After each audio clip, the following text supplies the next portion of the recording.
ഇടുമ്പോൾ അതിനുള്ള ഒരുക്കത്തിലുണ്ട്, അങ്ങനത്തെ ഒരു കൂടുതലുണ്ടായിട്ടില്ല. അപ്പൊ ഇവരങ്ങോട്ട് അരി എത്തുമ്പോഴൊക്കെ തന്നെ അവർ അറിഞ്ഞു വരും. അറിഞ്ഞത് കൊണ്ട് അവർ വെടിവെച്ചു, രണ്ടാൾ വീട്.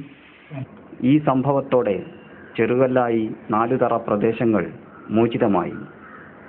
നിത്യോപയോഗ സാധനങ്ങൾ പോലും മയ്യഴിയിലേക്ക് കടക്കാതിരിക്കാൻ കർമ്മസഭക്കാർ കർശന നടപടിയെടുത്തു.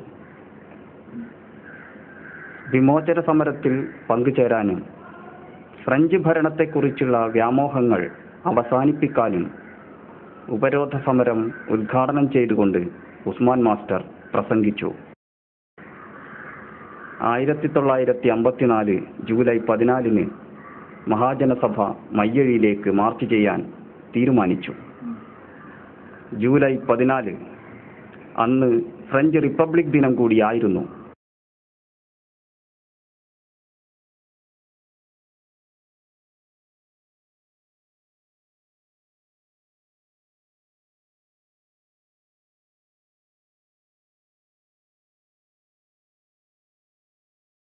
മയ്യഴി സ്വതന്ത്രയായി. സ്വതന്ത്ര ഗവൺമെന്റിന്റെ അധ്യക്ഷനായി IK കുമാരൻ മാസ്റ്റർ അവരോധിക്കപ്പെട്ടു.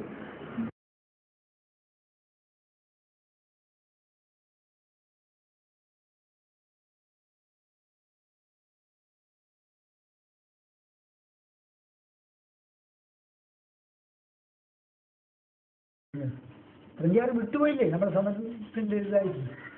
വേറെ സ്ഥലത്ത് നിന്ന് വിടുന്നതിന് മുമ്പായിട്ട് ഫ്രഞ്ചുകാർ മാഹിയിൽ നിന്ന് വിട്ടുപോയി, കപ്പലുകാരി.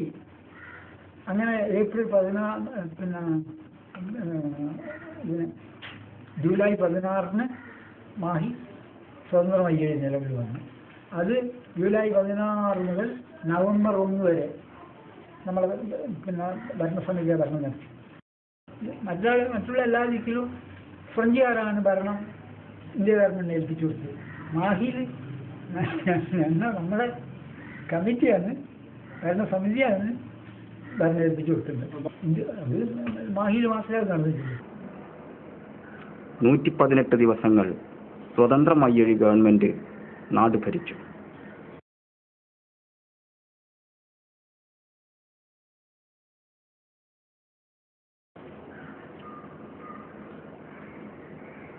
ഉസ്മാൻ മാസ്റ്ററുടെ വിവാഹം നടന്നു.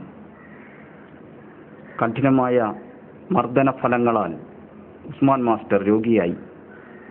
നട്ടെല്ല് വളഞ്ഞു, നടക്കാൻ പറ്റാതായി. രാത്രി സുഖയില്ലാണ്ട് വന്നിട്ട് രാത്രി ഇങ്ങനെ 1:30 മുതൽ 4 വരെ കടയിൽ കൊടുക്കല. രാത്രി ഉറപ്പ് കഴിഞ്ഞിട്ട് ദാസനാച്ച് ഹിന്ദിയെല്ലാം അറിയുന്നതുകൊണ്ട് മൂപ്പറായിട്ട് ഇങ്ങനെ സംഭാഷണം നടത്തും. അന്നേരം പിന്നെ ഞാൻ കാണുന്നു. അന്നേരം പിന്നെ ഇയാൾ സേവ് ചെയ്യണമെന്നുണ്ടെങ്കിൽ എന്നോട് പറയും, ഒന്ന് എൻ്റെ ഫ്രണ്ടായിരുന്നു പാല എന്ന് പറഞ്ഞാൽ ഞാൻ കൂടിയിട്ട് അപ്പുറം പോകും. കൈ പിടിച്ച് കാറ്റാൻ ഞാൻ കയറിയും കഴിയില്ല. കാലിൻ്റെ മുട്ടെല്ലാം മരിച്ച് പണി കിട്ടുന്നു, കൈയിൻ്റെ മുട്ട എല്ലാ സന്ധിക്കളും. അങ്ങനെ അതും കഴിഞ്ഞ് അപ്പാട് പിന്നെ ആൾ ചില സമയത്ത് പീടിയിലേക്ക് തന്നെ വരും, ഇല്ലെങ്കിൽ അപ്പാട് അയാളെ മൂപ്പറ വീട് വരെ ആയിക്കൊടുക്കും. ഞാൻ വേദനയെല്ലാം കുറേ കൂടുതലായി. അങ്ങനെ IK കുമാരൻ മാഷ് പറഞ്ഞ് നമുക്ക് വെല്ലൂരൊക്കെ ഉണ്ടാവുക.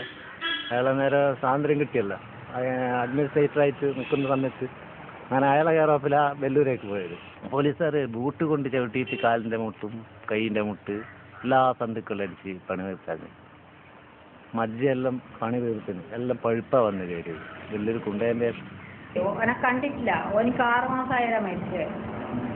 അപ്പോൾ 6 മാസത്തിലുള്ള കുമ്പിട്ടിട്ടുള്ള ഫോട്ടോ കാണിച്ചിരുന്നു. അത് ഓർമ്മയോടുകൂടെ 2 ദിവസം മുമ്പായിട്ടാ ഉമ്മ പോയതായിട്ട് മുമ്പായിട്ടാ പോയത്. അതിങ്ങനെ ഓർമ്മയോടുകൂടെ ചോദിക്കുന്നു ഒരു മോനെ വന്നിട്ട് അങ്ങനെ ഒരു സംഘത്താലെ നോക്കുകയല്ലേ ചെയ്യുന്നു. അത്ര മാസക്ക് ആരോഗ്യം അനുവദിച്ചിട്ടല്ലോ വർഷക്കാലം അടുത്ത അളന്ന് പോയിട്ടില്ല. അയാൾ ആവാസനാക്കിയിട്ടില്ല. എല്ലി വരെ ബോണെല്ലി വരെ ചവിട്ടിട്ട്.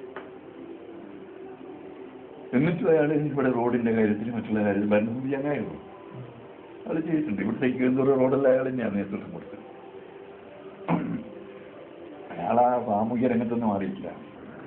1958 മാർച്ച് 28 വെല്ലൂർ ഹോസ്പിറ്റലിൽ വെച്ച് വാരിയലിന് നടത്തിയ ശസ്ത്രക്രിയയെ തുടർന്ന് ഉസ്മാൻ മാസ്റ്റർ അന്തരിച്ചു.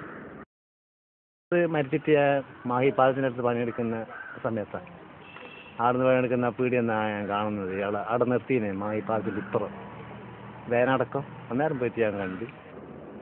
പാറാൽ ജുമായത്ത് പള്ളിയിൽ അദ്ദേഹത്തിന്റെ മൃതദേഹം അടക്കം ചെയ്തു. മാഹിയിൽ രക്തസാക്ഷി ഉത്സവഘോഷം കഴിച്ചല്ലാണ്ട് വേറെ രക്തസാക്ഷി ഇല്ല എൻ്റെ കാഴ്ചപ്പാടിൽ. ഏതൊരാളും അന്നത്തെ കാലഘട്ടത്തിൽ കണ്ട ആളാണെങ്കിലും ഉത്സവമാഷാണ് തീരെ രക്തസാക്ഷി. കെ കുമാരനേക്കാൾ മാഹി ലിബറേഷനെ സംബന്ധിച്ചിടത്തോളം ത്യാഗോജ്വലമായ ജീവിതത്തിന്റെ ഉടനെയായിരുന്നു ഉസ്മാൻ തന്നെയാണ്. ഉസ്മാനെ മറച്ചു വെച്ചുകൊണ്ടുള്ളൊരു ചരിത്രം മാഹിക്കുണ്ടാവില്ല, അഥവാ സാധ്യതയില്ല. മാസ്റ്റർ ത്യാഗത്തിൻ്റെയും പിന്നെ അതിൻ്റെയും വില എന്താണെന്ന് പറഞ്ഞാൽ ഇപ്പോൾ ആളുകൾ രക്തസാക്ഷികളെന്നെല്ലാം പറഞ്ഞത് രണ്ട് തരത്തിലാണ്. ഇപ്പോൾ ഒരു സംഭവം എന്തെങ്കിലും ഒരു കേസുണ്ടായ ആ സംഭവത്തിൽ പോലീസ് കുറച്ചാളെ അറസ്റ്റ് ചെയ്യാം. അവിടേക്ക് സംഭവമായിട്ട് എന്തുകൊണ്ടാണെന്നും കൂടിയില്ല. അവർ എന്നിട്ട് പിന്നെ ഇതിന് വധശിക്ഷയ്ക്ക് ശിക്ഷിക്കുക. അപ്പം അവർ തൂക്കിലേറ്റി കഴിഞ്ഞാൽ അവർ രക്തസാക്ഷികളാകും. അതൊരു ജാതി രക്തസാക്ഷികളാണ്. ഇരകളായി തോന്നുന്നല്ലേ? ആ ഇരകളായിട്ടുള്ള കുട്ടികൾ അവർ നേരിട്ട് അങ്ങനെ ഒരു ബോധപൂർവം അതിനായിട്ട് ശ്രമിച്ച കുട്ടികളല്ല. നേരെ മറിച്ച് നമ്മൾ എടുക്കുന്ന ഓരോ നടപടിയും നമ്മൾ മുന്നോട്ടുള്ള നമ്മുടെ ഓരോ സ്റ്റെപ്പും അപകടം നിറഞ്ഞതാണ്.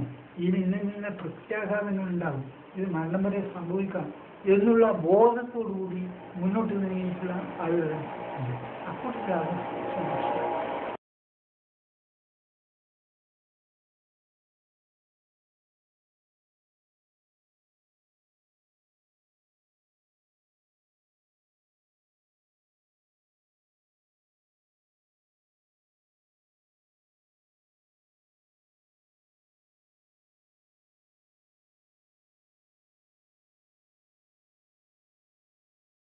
pieusement sont morts pour la patrie, on doit qu'à leur cercueil la foule vienne et prie.